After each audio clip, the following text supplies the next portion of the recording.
Salut tout le monde, bienvenue dans cette nouvelle vidéo. Aujourd'hui on va parler des favoris du mois de mars, parce que ça passe tellement vite. Si vous êtes nouveau, bienvenue, je m'appelle Jade, j'habite en Suisse. Je crée des vidéos bonne humeur, où on parle bullet journal, féminité, paillettes, maquillage et plein de trucs hyper cool pour rendre la vie plus belle. De mon côté, le mois de mars a été assez calme, assez reposant aussi, je dois dire. J'ai été très contente de voir le printemps revenir petit à petit, de voir les fleurs s'ouvrir et d'observer la nature reprendre un peu des forces. Et moi aussi, je pense que j'ai un peu suivi ce chemin de nature qui a repris des forces. Donc c'était un mois assez sympa, je dois dire. Donc c'est vrai qu'un de mes favoris ça a été justement toutes les petites fleurs. J'ai acheté quelques fleurs au début du mois passé, justement au début du mois de mars. Et je les ai mis sur mon balcon, j'ai acheté des crocus et des jonquilles. Et j'ai pu vraiment observer les crocus qui allaient sortir et qui ont fleuri et c'était vraiment joli. Pour moi les crocus c'est vraiment une fleur qui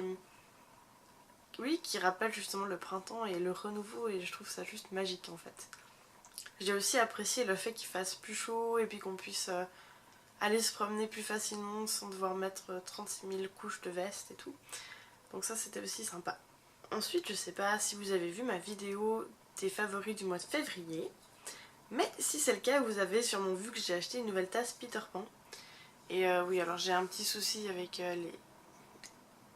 Je sais pas si c'est une addiction aux tasses mais c'est vrai que les tasses je trouve que c'est quelque chose qui est hyper joli. Et qui est toujours... Ouais, il y a toujours des jolies choses à voir en fait, je trouve, par rapport aux tasses. Et du coup, ce mois-ci, je me suis acheté une nouvelle. C'est un petit lama, enfin un petit. C'est un grand lama. Et donc, ouais, l'intérieur est hyper grand. Il y a vraiment beaucoup de contenu. Et dedans, c'est écrit Como te lama. Que petit, voilà. J'aime bien cette tasse, elle est cool. Elle n'est pas hyper pratique, donc avec les lunettes, c'est pas possible de boire, je me la ramasse dans les lunettes. Mais bon, on fait un petit comme ça, puis on s'en sort. Mais ouais, je la trouve hyper cool. Au mois de mars, j'ai lu 2 livres. Enfin, j'en ai lu un et j'en ai écouté un autre. Je vais d'abord vous parler de celui que j'ai lu, que vous allez peut-être reconnaître parce qu'on en a parlé beaucoup. C'est Le Mur Invisible de Marlene Haushofer, qui est une autrice autrichienne qui a vécu de 1920 à 1970. Donc ce livre en fait il a été conseillé par Digli. Si vous ne connaissez pas Digli, c'est une autrice de bande dessinée et elle a aussi écrit d'autres livres. Et elle est très impliquée dans la lutte féminine, donc je vous conseille d'aller la voir, c'est vraiment très intéressant tout ce qu'elle dit, je vous mettrai le lien juste en dessous. Et justement elle a parlé de ce bouquin. Et pour la petite histoire justement, elle a parlé de ce bouquin qu'elle a lu, parce qu'il était en coup de cœur dans une Fnac près de chez elle. Et elle l'a lu et elle l'a adoré. Et du coup elle en a parlé sur Instagram. Et il y a beaucoup de gens qui ont commencé à se dire ah tiens ça a l'air cool, alors ils ont commencé à le lire. Et ils s'en sont pris plein la gueule en fait parce que c'est un livre incroyable en fait. Et ce qui a fait que de plus en plus de gens s'y sont intéressés. Et il y a eu rupture de stock chez l'éditeur.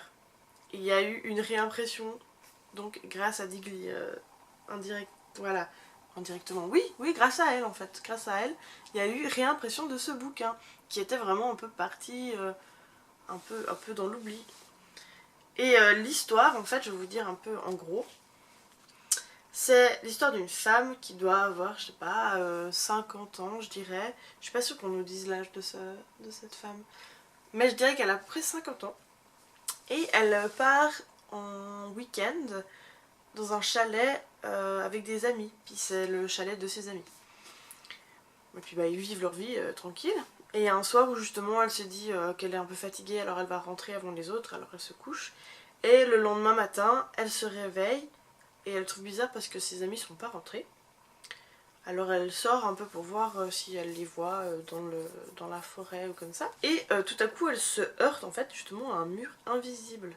Elle se rend compte qu'elle a été un peu protégée dans cette espèce de bulle et que au-delà de ce mur invisible tout est mort. Et du coup on suit son quotidien de survie et de questionnement un peu sur elle-même et c'est hyper fort parce qu'en même temps il se passe pas grand chose mais on a quand même envie de savoir la fin parce que c'est écrit d'une certaine façon qui fait qu'il y a certains petits éléments où on se dit ah tiens j'ai envie de savoir ce qui va se passer après et apparemment je sais pas pourquoi mais la fin elle est hyper bouleversante.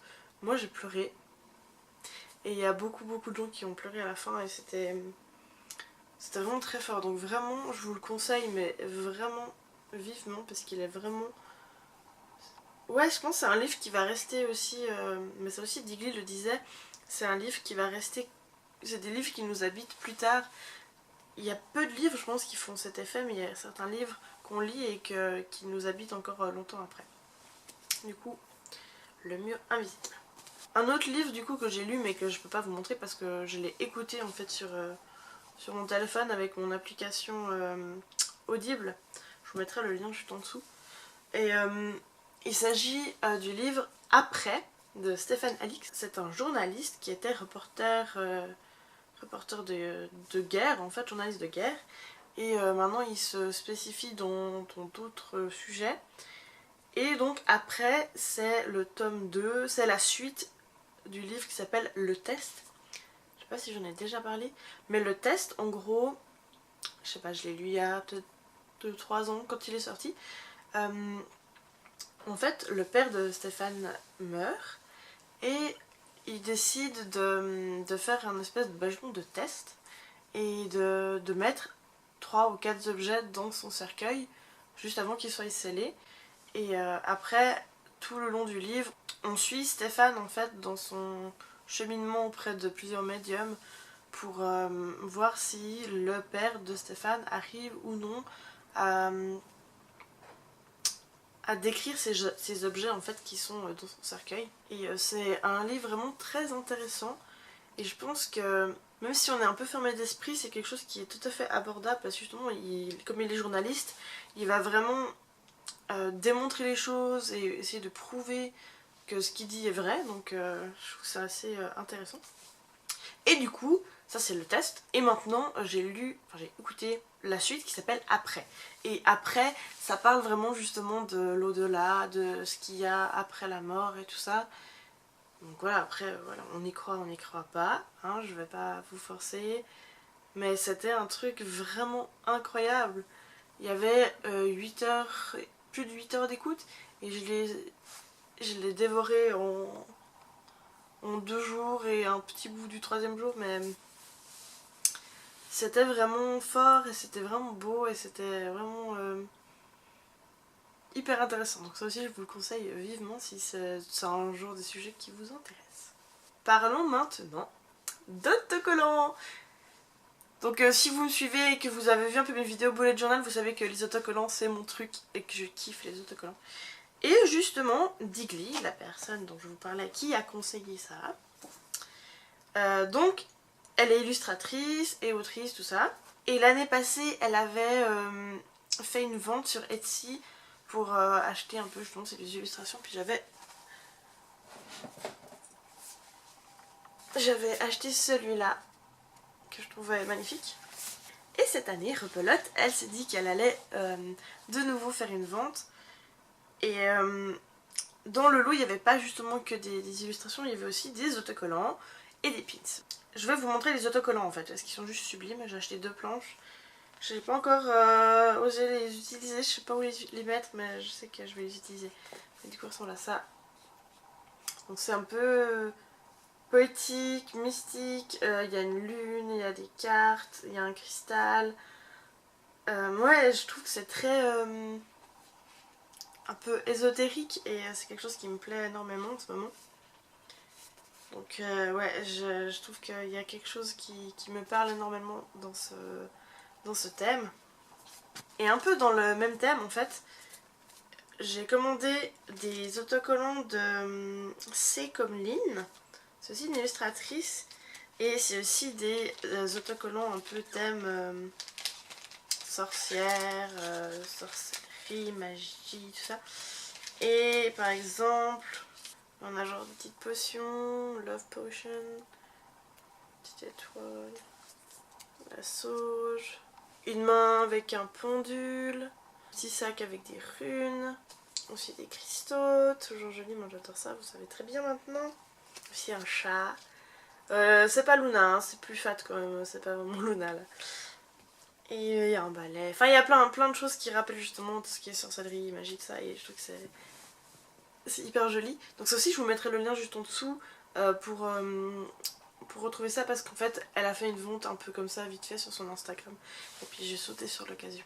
Niveau beauté, ce mois-ci c'est vrai que je me suis pas beaucoup maquillée parce que je suis restée à la maison, j'ai profité un peu d'être au calme et que du coup j'ai pas énormément porté de maquillage, mais il y a quand même les jours où je me maquillais peu, justement je profitais de pouvoir mettre un peu un peu quelque chose sur mes lèvres, et du coup ça fait même depuis Noël en fait que celui-là c'est un de mes favoris, que j'en ai encore pas parlé il me semble. Je sais même plus de quoi je vous parle en fait, c'est super triste. Mais il s'agit d'un... En fait, c'est tout a été effacé. C'est une crème à lèvres. Je sais pas, est-ce que c'est une lip cream? Ouais, alors, du coup ça se présente comme ça en fait. C'est un petit... c'est pas un gloss mais c'est plutôt une crème. Et c'est métallique. Et c'est la teinte Morning Glory. Et ça vient de Colourpop. Et ce que j'aime justement c'est qu'il y a un espèce de duochrome rose doré qui est hyper beau. Et je l'adore. Il s'applique super bien, puis il tient vraiment longtemps aussi. Donc ouais, c'est un de mes coups de cœur. Je l'adore. Je l'aime vraiment énormément. Dans les autres choses qui m'ont fait plaisir ce mois-ci, c'était tout ce qui était par rapport au burlesque. Donc ça je crois que j'en ai déjà un peu parlé. Mais depuis janvier j'ai commencé des cours de burlesque et j'adore ça, c'est juste génial. Il y a eu un spectacle le 23 mars à Genève et à chaque fois c'est tellement magique, c'est tellement d'émotions et c'est tellement magnifique. Et c'est vraiment un art qui me plaît énormément, que j'adore. Du coup là je suis aussi en train de travailler un peu sur mon prochain numéro. Ça fait bizarre de dire ça mais c'est cool, je suis contente.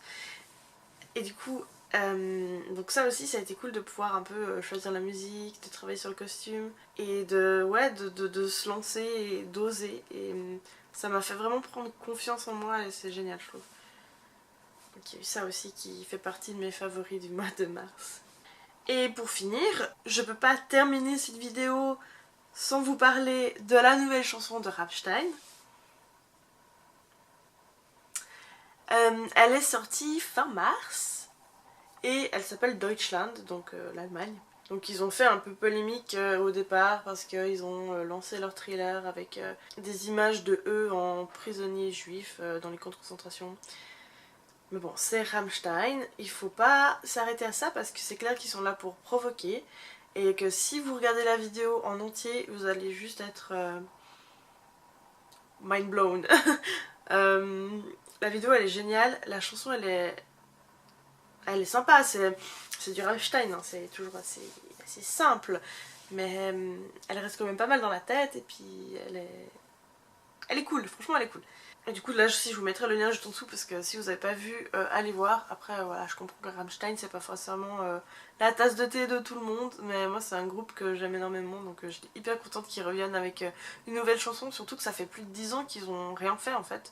Ça fait 10 ans qu'ils n'ont pas sorti une chanson inédite, donc on était hyper contents. Voilà, c'est tout pour moi. Je voulais vous remercier d'avoir regardé cette vidéo. Si c'est pas fait, abonnez-vous parce que ça fait toujours plaisir. Puis comme ça, on peut se retrouver pour les prochaines vidéos où on peut continuer à parler ensemble. Et n'hésitez pas à commenter aussi cette vidéo puis à me dire ce que vous avez aimé durant le mois de mars. Si vous aussi vous avez été content de voir le printemps revenir. Parce que ça fait toujours plaisir de vous lire et comme ça on peut papoter aussi, ça c'est cool. Du coup, moi je vais aller finir mon thé avec mon petit lama et je vous dis à bientôt.